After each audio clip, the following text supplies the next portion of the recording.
Installing the linked units.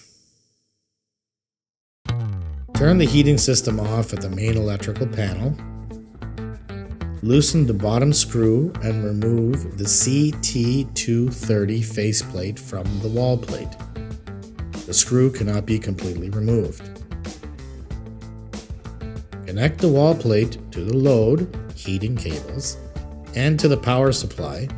Note the CT230 linked units can operate on different voltages in the same setup.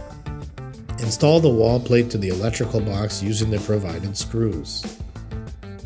If not already done, affix the provided terminal sticker to the wall plate.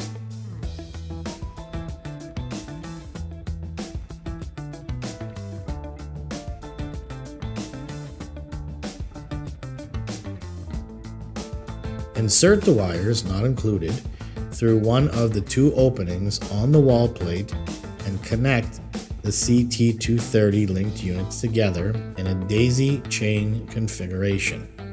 Reinstall the faceplate on the wall and tighten the screw. Access the on-off switch by sliding the CT230 door upwards and place the CT230 linked unit on off.